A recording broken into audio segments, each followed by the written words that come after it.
Right now. Right now. Right now. Right now. Right now. Because it's time to write now. Right now. Right now.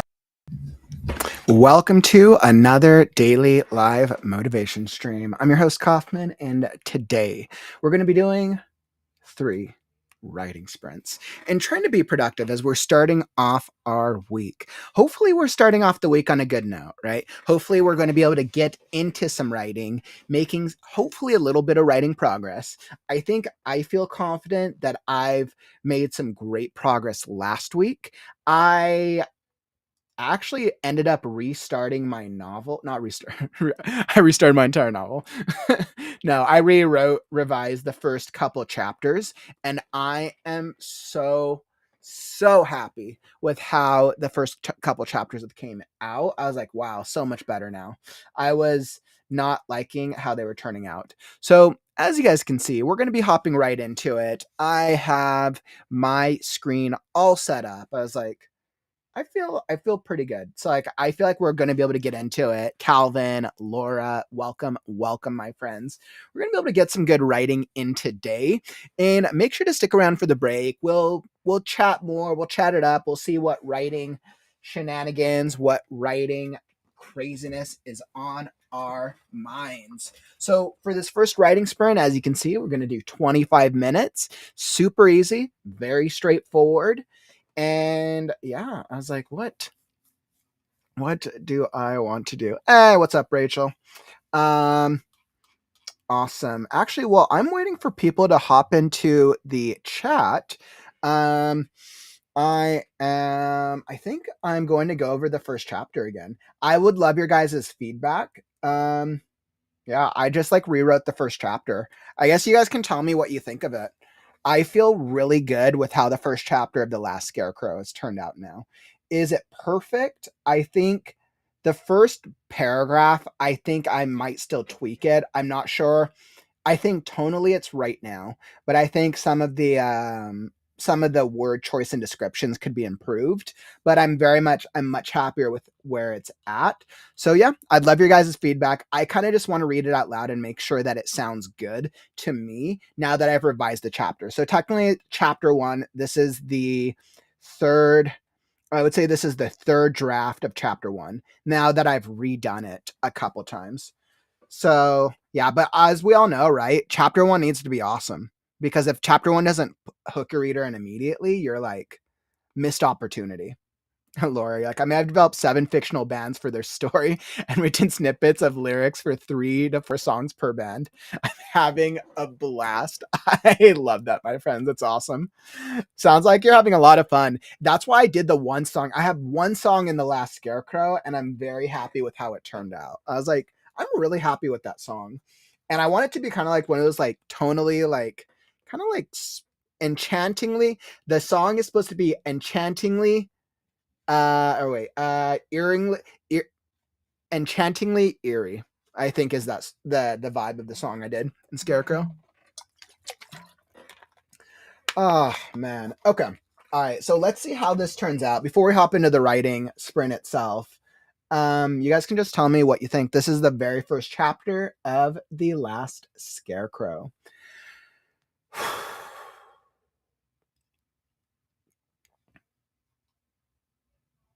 The figure, chapter 1, Field of the Last.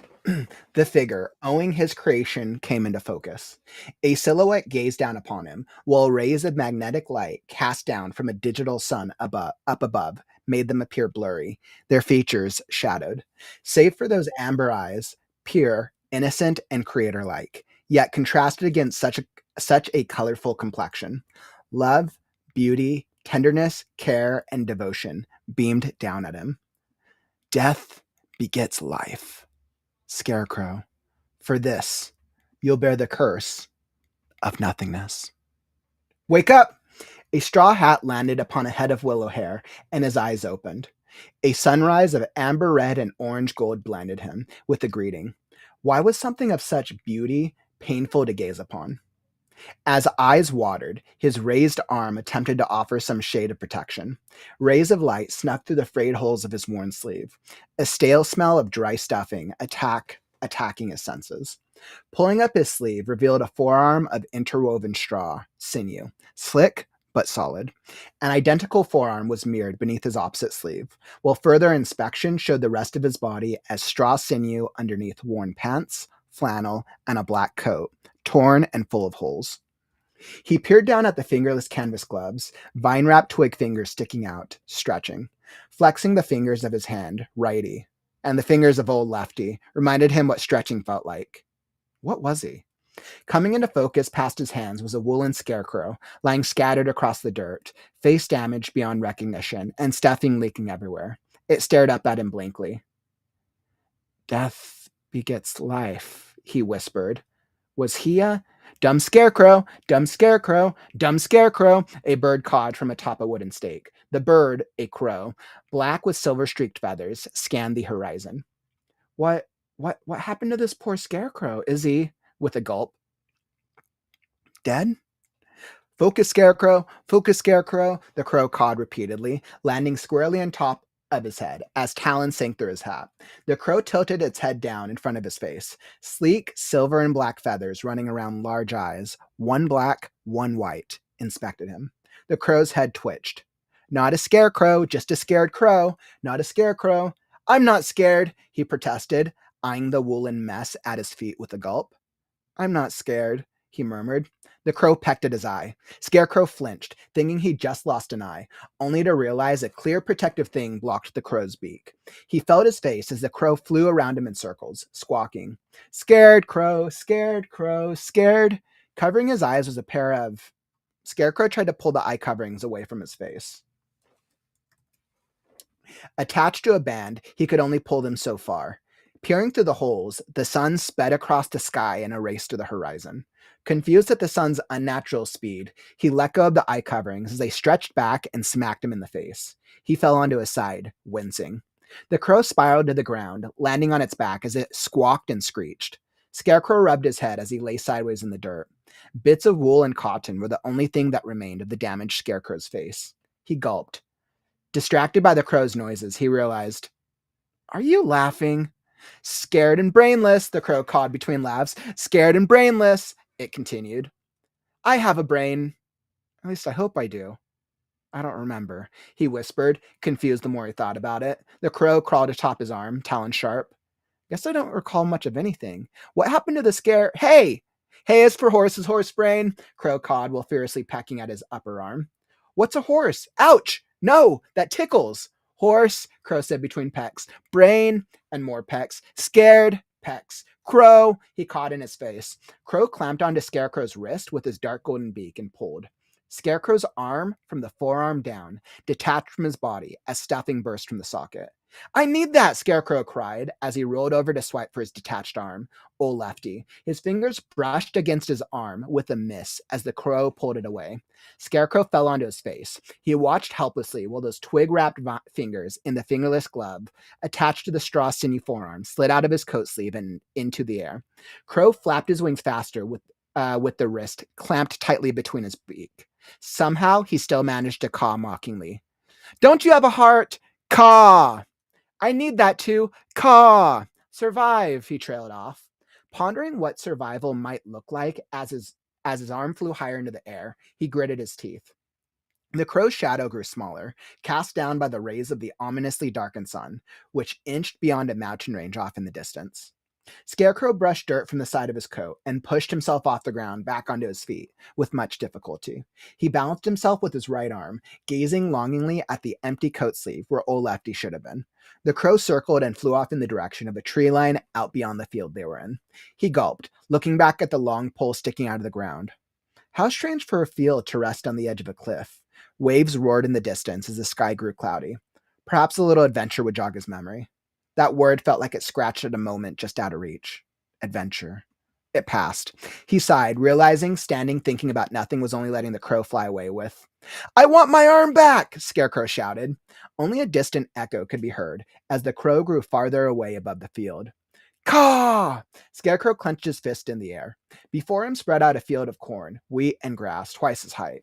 With cliffs at his back, a dense forest far ahead past the field, and the thieving crow as his compass, he took off at a jog. He ran awkwardly along the dirt, nearly falling before regaining his balance. Worn black boots protected his straw feet, while the torn body-length coat flapped behind as he ran. Rushing headlong through the wheat, grass, and corn allowed him to ignore the foreboding feeling of such a strange awakening. Why didn't he remember anything? The smell of fresh vegetation greeted his senses. At least he remembered that. His arms stretched out, feeling the soft plants glide past his fingers. What a nice summer day.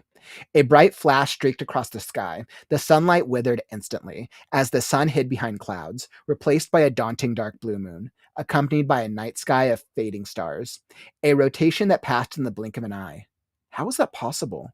The shadowed moon glared down at him tauntingly. He tripped and slid face first into the dirt. Scarecrow coughed up a cloud of dust, waving his hand about to see what he had stumbled across. Tattered remnants of another scarecrow, cotton strewn among the wheat. He turned, torn pants and clothing intermingled with scraps of wool. Lip trembling and backing up, a bodiless head stared up at him, one eye empty, judging. His head whipped around in all directions. Tatters, remnants, wools. Death begets life. No distractions, he cried, stumbling to his feet awkwardly with only one arm. Run away. He stumbled over another body, this one with stripes and denim, also a scarecrow. To the side, a scarecrow's head was half shorn open with brown stuffing spewing out. He ran, eyes wide open everywhere he looked. Scarecrow arms, bodies, heads torn, scattered about and growing as permanent fixtures all around. This wasn't a field. It was a graveyard. Scarecrow burst out of the wheat field and slid to a halt, dust kicking up around him. He coughed, but it wasn't from the dirt this time. A heaviness grew deep in his chest. Something must have happened to those poor scarecrows to be torn apart like that. He felt something deep inside his chest when he thought of all those scarecrows. Was he the last one? Scarecrow shook his head as the dust settled, revealing a dense forest before him. A muffled cawing sound rang out from above the tree line. Through the treetops, he spotted the crow, now a welcome sight against the nightmare of awakening. His arm dangled loosely from the crow's beak. The blackbird nosedived into the forest. For the briefest moment, his arm looked to be waving at him, before they were swallowed by the dense canopy. End of chapter 1. Wow. Okay. Wow. So this was the first time that I've read it now since I rewrote the first chapter. Man, interesting. What did you guys think of it? How did that come across to you? I'm curious. I would love to hear if there was anything that stood out. I know I saw a couple of comments come through. Courtney, my niece is now walking around my office calling out dumb scarecrow. Oh man, that's funny. Kara, welcome. You're like, I've been watching videos through the Perfect Your Process Summit. Oh, well, that's super cool. It sounds like there's a really cool summit going on. It's really, really awesome. Appreciate you stopping by, Kara. And Maddie, welcome over from Twitch. What is up, my friend? Hope all is going well. So when I thought through that, I'm like, how did I feel about that first chapter? Now that this is the next revision of it,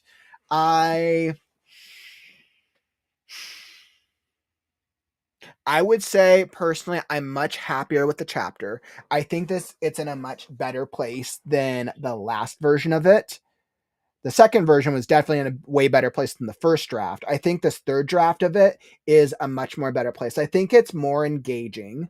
I'm asking myself, I think there's definitely a lot of line editing. There's definitely line editing and some style fixing that I would recommend. Like, I think grammar-wise, there's things that could be improved upon. I'm not too worried about the grammar. I think I'm more like, stylistically, I think it's closer. I think I'm also asking myself, like, tonally, it's definitely a little darker than the first chapter was originally. The first draft was originally like super light, and I've kind of increased the tone to making it heavier and heavier. But I think it's important. I think I have to have that a little more emotional depth to get it pulled in. Lynn, you're like, some of the opening pages almost seem like MG. By nature of the simplistic language of him waking up and repetitive nature of Crow. How will you combat that initial impression? Some of the opening pages almost seemed MG. What do you mean by it? What's MG? By nature of the simplistic, some of the opening pages almost seem to MG. By nature of the simplistic language of him waking up and repetitive nature of Crow. How will you combat that initial impression? Lynn, just tell me what MG is, and I'll answer that. I'm actually kind of curious. Mary, welcome. Maddie, you're like, first time really hearing your voice, hearing it, love the emotion you read with reading. Oh my God, I'm a writer. I really appreciate that, my friend. Really appreciate that. Lillian, it sounds super good. I kind of have to agree about Dumb Scarecrow. I haven't been here for the first draft, so I'm wondering how much it's changed, aside from grammar and little things like that. Do you like the changes you've made? I think developmentally, I'm much happier with the language and the tone. MG is usually middle grade. You guys both said middle grade. A bit younger than I think you're going for. Interesting. Because the language is definitely much simpler. Let's see. So now that I'm looking at your comment again, and you're like, by nature of the simplistic language of him waking up and repetitive nature of Crow. That's really interesting. That's really interesting. So I'm asking myself because Crow is supposed to be a very simplistic character. Crow is intentionally supposed to be very simplistic by nature at this early in the story, and because Scarecrow is a blank canvas.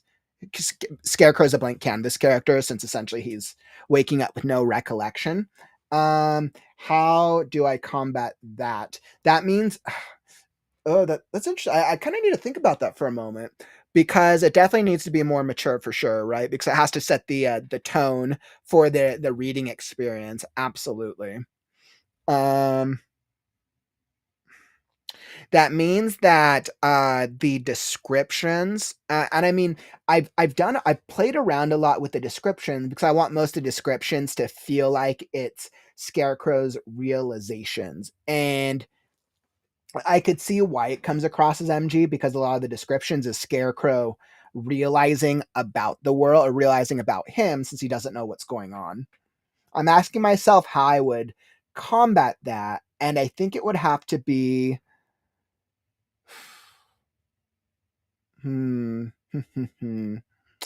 I mean, there's a couple different ways because I intentionally didn't make it more intense or graphic. One option is it could either go a little bit more intense. I intentionally made all the dead scarecrows very like cotton and wool and like not dead, but I know it was also an idea of like I could up the graphic nature of the death that he's that he is faced with. Um that is one option. I could up the graphic nature of it, making the scarecrows like more a little bit more human like in a sense with blood instead of wool and cotton. That would be one way to go about it. Let's see, because his crow's language is very simple.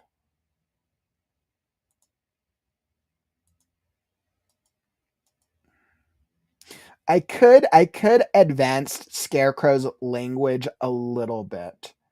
I could. That's also a possibility because alternative is the descriptions. Yeah, those are a couple things that come to mind. Lillian, simplistic nature doesn't have to be MG, so the tone of everything else needs to be at the level you want. That's a really valid point. Yeah, Lillian and Lynn, you guys are both saying very similar things, which is good. You're like simplistic nature doesn't have to be MG, so the tone of everything else needs to be at the level you want. And then Lynn, your recommendation, complexity in the prose that aren't in as close POV. Yeah. That's a good recommendation. And I think the thing I'm asking is because most of the I think like 90% of the prose in this chapter is like close POV for his. I think because I wanted it to be like he's experiencing or like he's realizing and experiencing everything as the reader is. Hmm. That's interesting. Yeah, so I think those are both two really good recommendations. I think recommendation one, I make part of the text more complex. Or option number two, tonally, I make the tone uh, darker, which will make it inherently then feel more mature.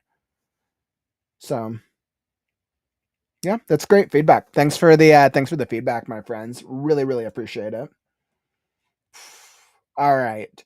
So on that note, I think that's awesome. I'm like hearing it read aloud. I'm really happy developmentally with where the chapter's at now. Carrie, like I find the beginning so engaging. It really helps the reader dive into the story. Yeah, that's interesting. I think Lynn, I think Lynn is right. You can always gradually raise Scarecrow's nature at a faster pace, or his thoughts are more complex, but his expressions are simplistic. Yeah, that's interesting as well. And I think because I wanted the first chapter, I want the first chapters, I wanted him to be very simplistic in the beginning, right? It's a very complex, dark journey, and I felt like it was important for him to start simplistic because I wanted to feel that he is a blank slate and that the reader grows with him. As he grows, the reader grows in their understanding. Um, but I didn't anticipate that having that MG, that middle grade type vibe. So I could see that. Yeah, I'm gonna have to think about that. That's brought up a really good point. ML, you're like, could hearing Crow wake him up, but he see the other dead scarecrows.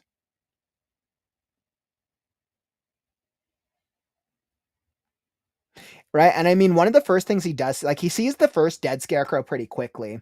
I mean, I think the way to increase the tone of the dead scarecrows is then give them, instead of them being dead with just wool and cotton, there being elements of more damage. I could make their deaths more graphic. That would be one option. I kind of went back and forth on how graphic I wanted the scarecrows' deaths to be. In the original draft, there were no dead scarecrows, but as I developed the overall story, I knew that this field of dead scarecrows had to be something that was very had to create a memorable moment for our protagonist.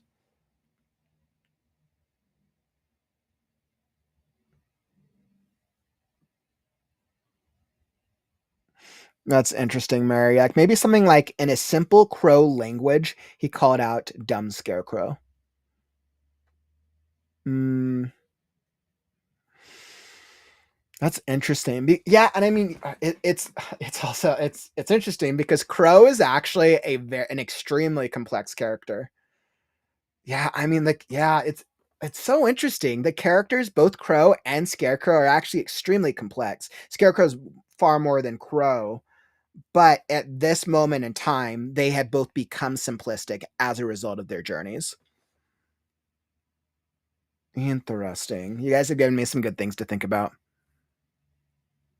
Oh, I love the character work. Your guys' recommendations, by the way, Lillian, are awesome. I love your guys' recommendations.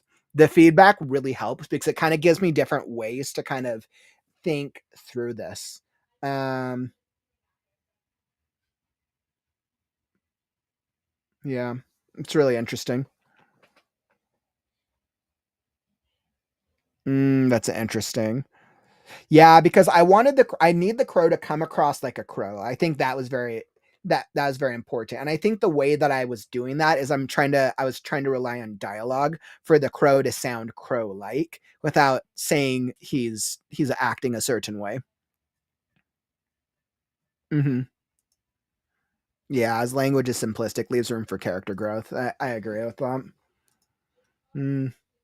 Awesome. Well, guys, thank you all so much for your feedback. Really, really appreciate it. So, on that note, I like totally got carried away, but as we all know, the first chapters of our books have to be awesome, right? If the first chapter is not on point, like obviously you need to go through your entire book like with a time and time again, but if the first chapter does not engage the reader, you're not going to keep them around for the reading experience, and I recognize that, which is why I know that the first chapter needed to be tweaked. So like along with the blurb, like you guys have heard the blurb now a number of times, the blurb with where it's at is probably like 90% there, maybe 95. The blurb's really close, and I feel really confident in the current version of the blurb. There's probably still going to be some more tweaks, but I'm really happy with it. Now I realize I need to get that with the first chapter as well. So thank you all for the feedback. Really, really awesome. On that note, let's get some writing done. So I'm going back to the 40% mark of the story where I'm at. Let's do it. Let's try to get some work done. I will not distract us any longer. We'll hop into writing sprint number 1 of 3. So we'll still do 3 writing sprints. We'll start off the first one, and I am all ready. So whether you are brainstorming, writing, or editing, that's all part of the process. Come join us because it's time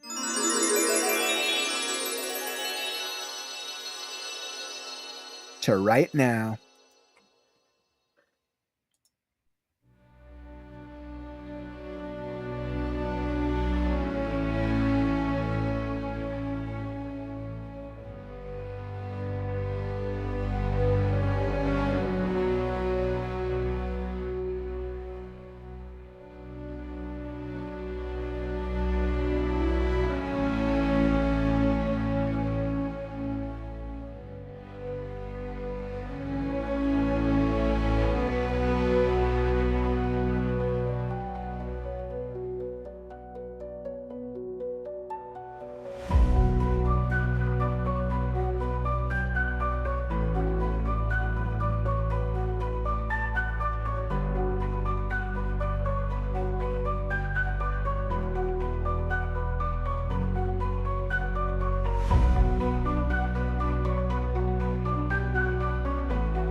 Writing sprint done. Wonderful, wonderful, wonderful.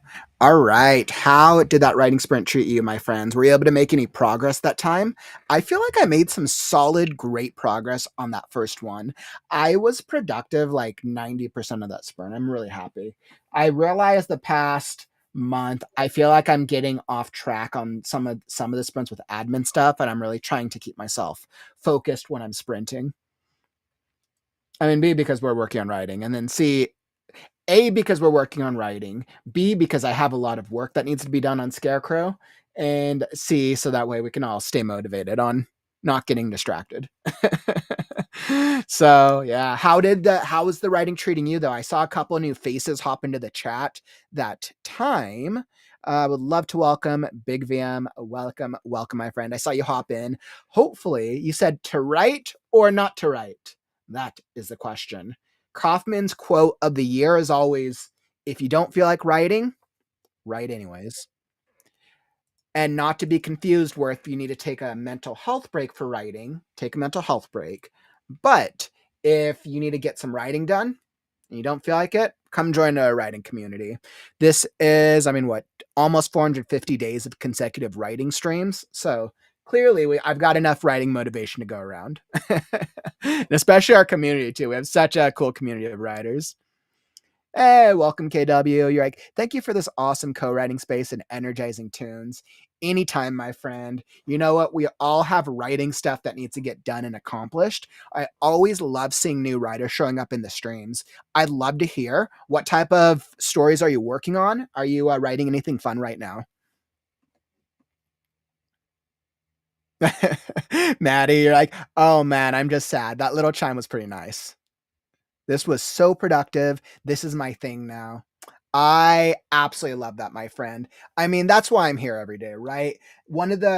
For a lot of our newer members, I started these writing productivity sprints almost 450 days ago, January 1st of 2024, because it was actually more for me because I wanted to challenge myself. I was like, I want to write every day for a year. Is that possible, first off? And how do I hold myself accountable? Live streams.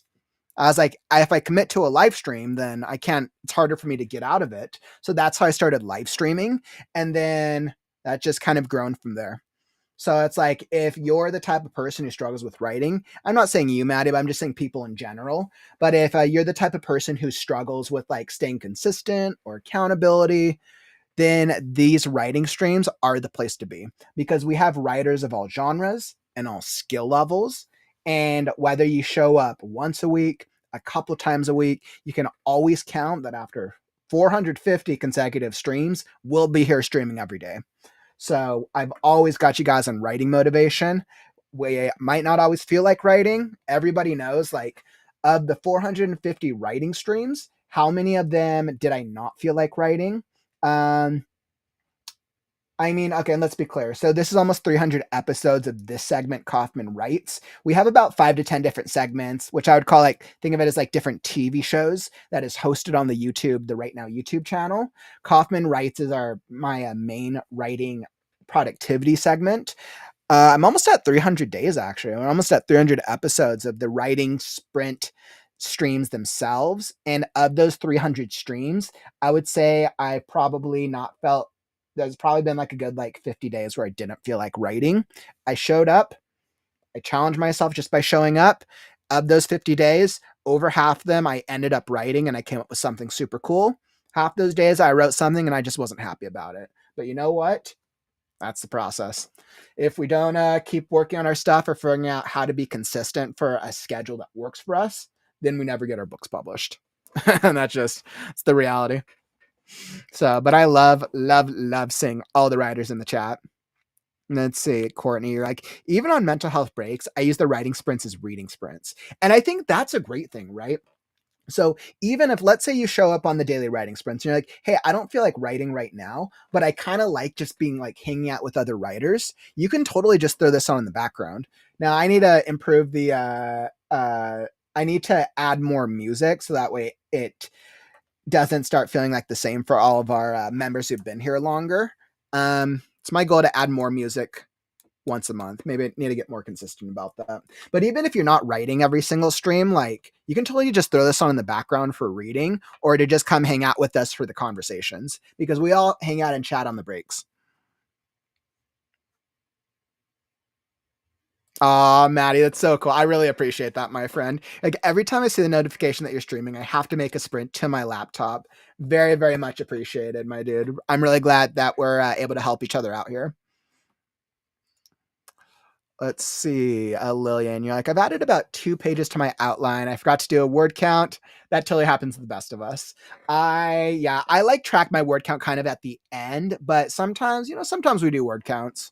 But I think right now, as long as we're making some good progress, is what matters. I mean, guys, that's what it's all about, right? Even if you're not writing, that's why I say the entire process, right? Brainstorming is part of the writing process. Writing is revising, editing. Even if you're working on like marketing stuff for your book, like you got to do like newsletters and social media and the book launch. Like there's so many things that you could be working on, even if you're not like, oh, I need to write right now. So I think that's really interesting. KW, that's amazing. Do you find that inspiration eventually resurges even as we continue to write through the lull periods? Oh, yeah, absolutely. Absolutely. I think even when you're going through a period of writer's block, I think being around writers and being around a community of other eyes, like some writers are super consistent, some are not, and kind of being involved and seeing it, I think that helps provide inspiration. Now, something I always share with writers because I've talked with so many in this past year and a half. I think if you are currently struggling with writer's block or you're kind of in a writing lull, I think the thing to ask yourself is why are you dealing with writer's block? Is it because it a skill problem, you don't know how to solve a problem in a story, or is it a motivation problem? Like it's something like mental health. Like maybe you're the type of person, not you, KW, but just in general. Maybe you're the type of person who like you're a student and you're just really burnt out from school all the time. Or maybe you're working a 40-hour-a-week job, you have a relationship, you're trying to balance just the needs of life, and then you don't have that energy for writing. Mental health breaks are important, but I think we have to be intentional with their mental health breaks so that way we can still figure out what consistency looks like for our lifestyle. So, but yeah, KW, there's been so many times, like I said, where I just didn't feel like writing, but then I showed up and just by talking with everyone here in the community, like they inspired me. So that's definitely happened a lot. I can say that for sure. And by the way, if you're enjoying the stream, follow and subscribe. Like I said, we're here every day with the Right Now community. If you're looking for an active daily writing community, 450 consecutive streams and counting, this is the place. We got writers of all skill levels and writers of all genres. We have all types of streams, whether you're looking for daily writing sprints, critique streams where we critique excerpts of your stories. If you're looking for a podcast where we interview authors, we currently just launched our ReadNow book club, which is a book club for writers. Or if you're looking forward to the Fated Fantasy Fiction Contest, which will be coming up in the late spring, we got it all. So make sure to tap the follow or subscribe button and you'll be alerted when we go live. All right, my friends. So that is awesome, awesome, awesome, and much appreciated. Heather coming in to like the stream. I appreciate you. Lillian, you're like, I haven't been here that long, but I can tell some of the music is the same. Yeah, I think now I have about, let's see, how many playlists do I have? I have 1, 2, 3, 4, 5, 6, 7, 8. So I have 8 playlists, and I just need to add more. That's a me. It's a me problem. So over time, Kauffman will get to the point where I'll have like 100 playlists. So it's always feels like it's being mixed up. So on the to-do list. But on that note, let's get into writing sprint number 2. So let's see. That first one was a good start. We're going to go a little bit longer for the second one. Let's go 35 minutes. Let's see how I'm at on time. 5. Okay. Yeah, I can do 35. So sprint number 2 is going to be 35 minutes. We're upping it just a little bit. Yeah. Yeah. Okay. Yeah, let's do okay, wait. Actually, I need to make yeah. All right, 35. I said 35. Let's do it. 35 is what Kauffman is committing to. So 35 minutes for sprint number 2. And I think I am all ready. So whether you are brainstorming, writing, editing, working on author branding, or anything of the writing variety, come join us because it's time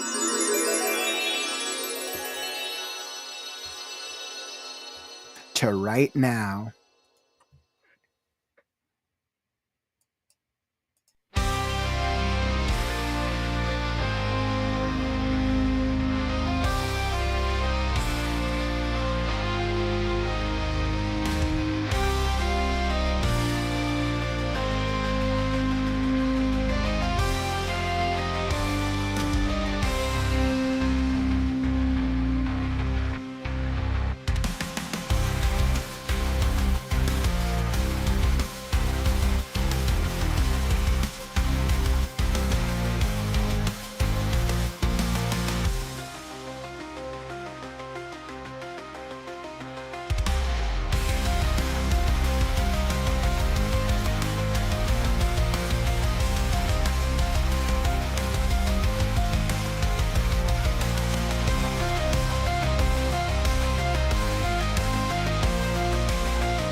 All right. Writing sprint done. Writing sprint done. Wonderful.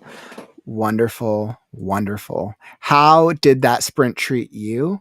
Were you able to get some progress that time? We definitely went a little longer on that second sprint.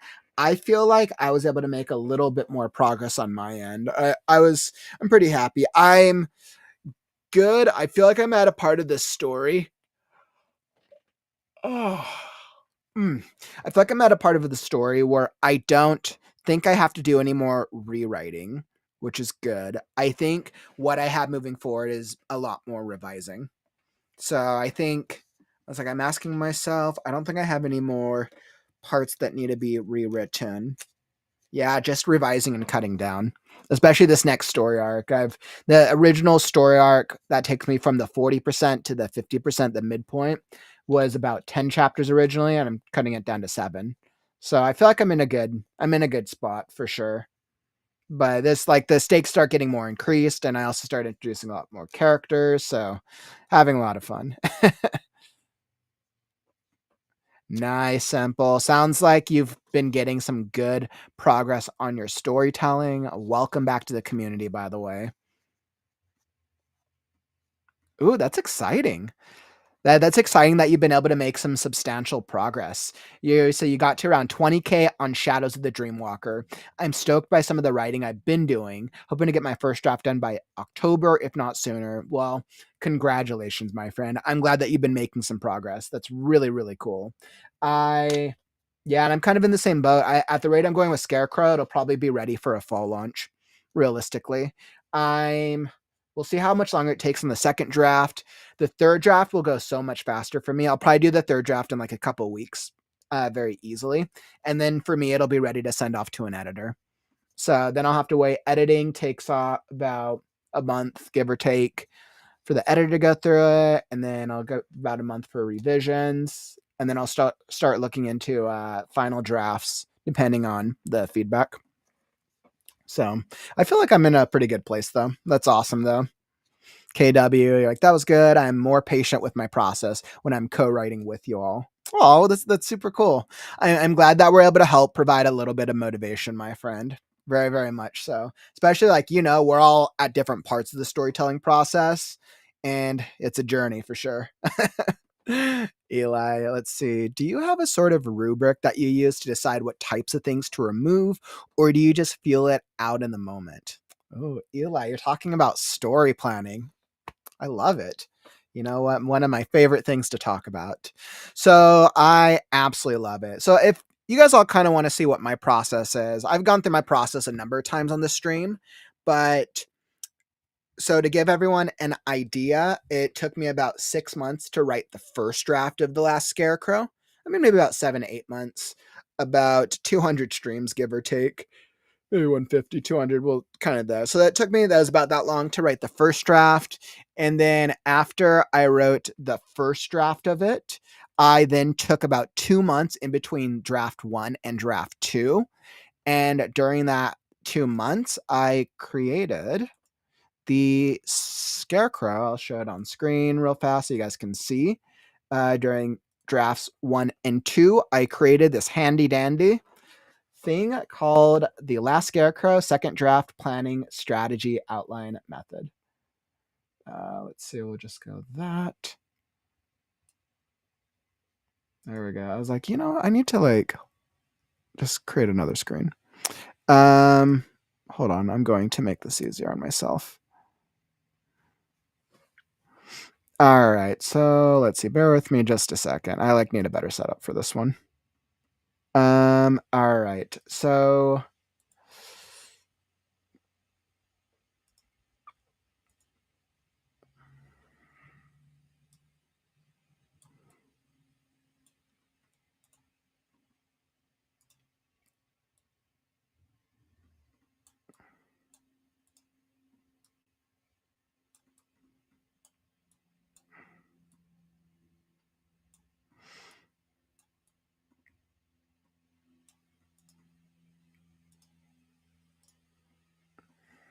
all right, so I think that's that wasn't working. All right, never mind. I need to do it when I'm not on stream. So, as you can see, so I have the second draft outline. Essentially what I did was I came up with maybe, oh no, I want the screen share layout. As Kauffman's like figuring out his life right now. So essentially what I did was I came up with this second draft planning method. So essentially what it was is I spent about 2 months reviewing. I made a bullet point list of all the things I needed to fix, right? Of my knowledge of the first draft, right? So reviewing the story outline, determining the subgenre, character development. So I came up with the whole character development. I did a world map. I had to define the weather because the weather is an important part of my world. I had to define the magic system to make sure that it was clear and concise. And these were the major things that I needed to focus and develop before hopping to the second draft. As I developed each of these things, right, I also reworked the blurb. So the blurb worked. I did all the different things. By coming up with this list, I was then able to solve which problems needed to help get the story to a readable state. So that way I could then get it to an editor, which really that's the next goal. The goal is I need to get it to a state so that way an editor can look at it. By coming up with this list, it then helps me determine what I need to fix in the second draft and what is less of a priority. So this kind of gives me like an overall, this is like a macro look at fixing the overall story. And then Eli, it sounds like you're talking about a micro. Sounds like you're talking about like a micro look. You're like when you say you want to cut it down from 10 chapters to 7, how did you decide that and what will you keep from the 3, if anything? So, essentially what I'm doing is I'm getting rid of the chapter. I'm getting rid of the chapter headings. I've already condensed 2 of the chapters. So instead of being like, okay, I'm just going to cut a chapter. So that's what I've done previously. There's a couple chapters that I've just cut and I rewrote. Cutting a chapter is I read through it, didn't really match what I was looking for. Like, for example, the what was the chapter that I cut? The introduction of gore. Originally, I had to cut that chapter, or that chapter didn't exist. I had to rewrite that one. Parts of the cannibal village had to be rewritten because it just didn't work tonally with what I was going for. How am I doing it this time? I got rid of each of the chapter headings for these 3 chapters that I want to get rid of. They're being combined and condensed into one.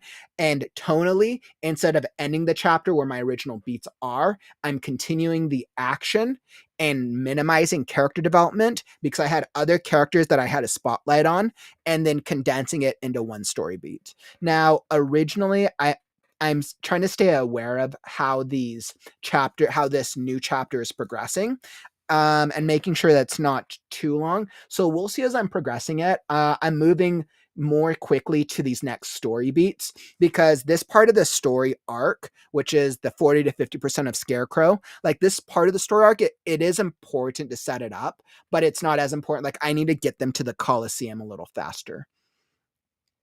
So I'm cutting minor character beats. I'm cutting minor story beats that I don't think are as important as getting them to the midpoint. So, and the reason I know what to cut is because I've made the outline of all the things that I know the second draft needed to address. And then in terms of like what I feel out in the moment is I feel out like the word choice and the sentence structure. And I'm like, does that sound good? Or do I feel like I have a better way to word that right now? So, Lynn, that's also a really good question. Let's see. Let me go back to comments. So Lynn asked, like, how do you pick out what is less of a priority? Great question. So based on my same list here, how do I determine what is less of a priority? In between the first and second drafts, I came up with my laundry list of all the things that I needed to develop and that I needed to fix and work on. Once I hit the end of the second draft, then I knew that going into the second draft, I knew all the things that I wanted to fix. So my order of priority was my outline. I needed to make sure that the outline was clear. Now, when I go into a chapter by chapter outline, so this was my overall strategy. This was like the overall outline on what I need to fix about the entire book. Now I have a chapter by chapter outline. And Lynn, Eli, this is probably a little more what you guys are looking for. My chapter by chapter outline. Every single chapter, I give myself what is the summary. Let's see, let me go a better idea. Because I standardized it. Where's a good standardized one? Okay, so this is a good example. So chapter 12, A City Forgotten. So I have the characters in it. I have a summary of what plot events happen in the story. Then I've added what my second draft goals are. Now, my second draft goals are based on my overall big second plan strategy outline that I had developed before I started the draft. The second draft goals align with after I've reviewed the chapter, I've like looked over it. I figured out like, okay, what things, this is like the micro approach. My second draft goals are the micro things that need to be addressed. Chapters. So, for example, in this chapter, I needed to adjust it to find a place to rest before embarking on the journey. This was a developmental problem. So these in this chapter, these were all developmental things that needed to be addressed. And then I got really stuck when I was revising this chapter. So what I did was like, okay, well, what needs to be solved in this chapter? So there was 9 things that needed to be solved. So then I rewrote portions of the chapter so that way each of these questions were resolved and solved by the end of this revised chapter. And then I've had a similar thing. Like sometimes the second draft goals, right, will be fixing the beginning of the chapter, focusing on foreshadowing a certain item. Like it changes, every chapter changes in terms of what I need to adjust for it. So this is kind of like my micro approach for it. Eli, you're like, I feel like you're so much better at letting go of stuff you've written than I am. I really need to work on my attachment to stuff in the story so I can better serve the quality. Well, I mean, it's when I think about what to let go, I technically don't let go of anything because I don't delete stuff. Everything that I get rid of from the draft just gets saved. So it doesn't feel like it's like getting rid of forever. It's like this, for example, like a moment, I'm like, this could be a good moment, but I feel like this moment is stronger because we want to deliver on a really great reading experience. And you have to feel intrinsically as a storyteller, which moment is going to better serve your character journey and then what you feel like is going to be better for the reader. Hey, what's up, Devin? Welcome to the stream, my friend. How's the writing? And I think you're doing a Kickstarter as well right now, right? How's all of that going for you? Let's see, Eli. Wow, that's really interesting. Very cool to see this stuff. I clearly missed these streams. I mean, out of 400 or what, 500, I don't know how many. I like lose track of the numbers sometimes. Out of the hundreds of streams that I've done, you're forgiven. Totally all good, my friend. Totally all good. I want to say that when I was doing the outline between drafts 1 and 2, I think this was August and September of last year. So I think that's when I was doing the outline portion of August and September. So this was pre Freaky Friday fiction contest. Mary, that's interesting. Like I try to check narration, adverbs, adjectives, passive voice versus active, what moves the plot, how much does the reader need, how much can be inferred, how important are these details, repeat words. And that's interesting. So a lot of that is syntax, right? A lot of that is style and syntax, Mary. And I think all that's absolutely important. But a lot of those things I don't worry about till later on down the line. Like if I come up with a better way to stylistically say something, absolutely, all day, every day. But that for me, like style, syntax, word choice is such a low priority right now because I know that once I send it to an editor, they might make a lot of changes. And we know grammar is a last problem to fix. I know I can fix all the grammar. I right now don't care about the grammar. What I care about is that the story makes sense. I have to make sure that the character arcs make sense. I have to make sure that the tone is clear. I have to make sure that because I do a lot of foreshadowing, I am connecting a lot of pieces in this story, and I need to make sure that foreshadowing elements feel accurate at the part of the story that I'm delivering them. So whether or not the reader picks it up, they know or they can think back to it like, oh, I remember that moment of foreshadowing when they go 5 chapters later, 10 chapters, or by the end of the book. So very, very awesome. And I think that's actually really cool to hear. Thanks for sharing that. Oh, Devin, so close. Kickstarter launches April 2nd, next Wednesday. What? Thank you. Writing as slow as the schedule is busy. Well, Devin, definitely make sure to drop back by next week and we'll give a shout out when your Kickstarter launches. Very, very cool, my friend. Like, wishing you the best of success with that. I've only heard how much work Kickstarters are, so hoping you have a lot of luck with it.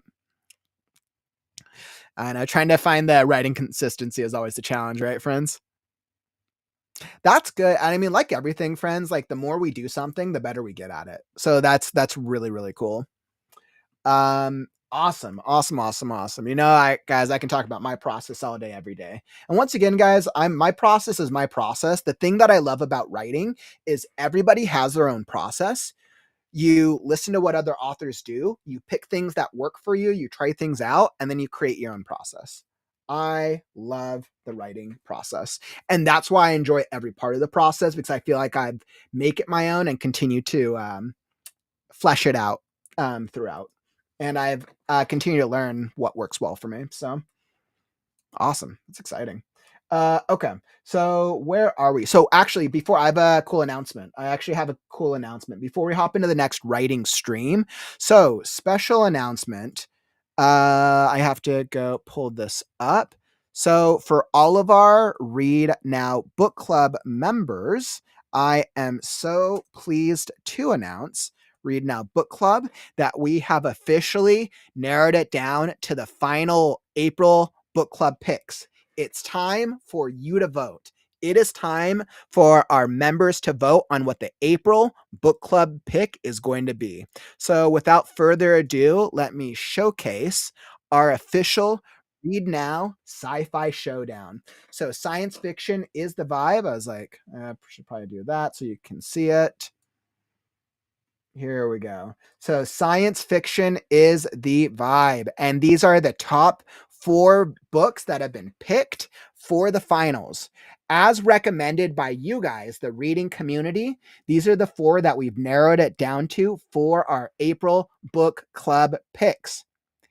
The Infinite by M.K. Williams, Mythic, Shadow of the Spark by Adrian Santiago, Magic Fall, Skies of Destiny, Book 1 by Maxwell Alexander Drake and Marie M. Mullaney, and the Iron Service Trilogy, Book 1 by Alan Ivers. So we have these 4 science fiction books for you to pick from. So that way we can narrow it down to which one is going to be our April book club pick. And without further ado, I should probably pull up. One point in time I had it pulled up. I was like, okay, I think this is the view. All right. Well, let's see if this goes in the chat. This should be. I don't think I pulled the shorter link. So let's see. Book 7. Let's see. It's validating. All right. Docs.google.com. Awesome.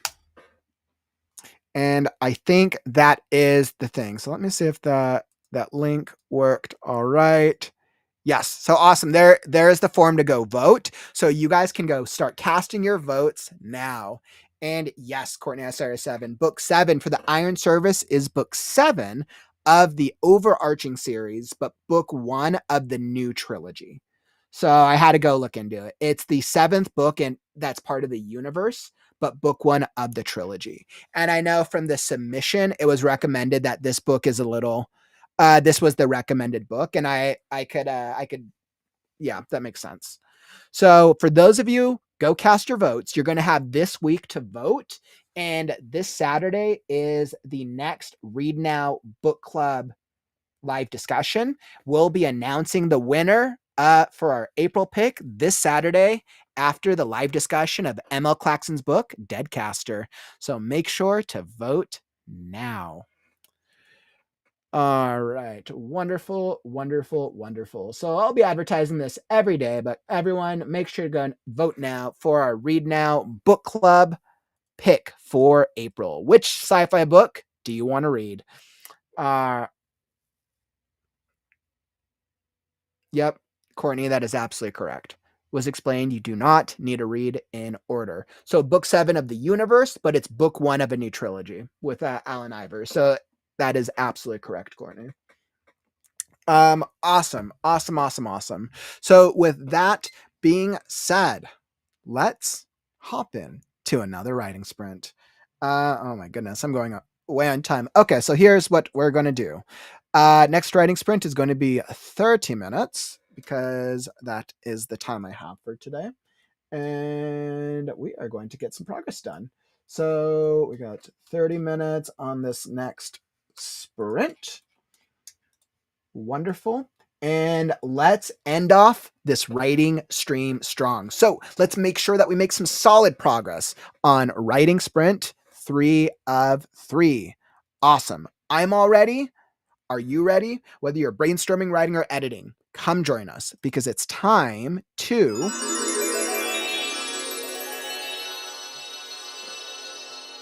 write now.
Writing sprint done. Wonderful, wonderful, wonderful. So, were you able to get any progress that time? I feel like we made some solid progress.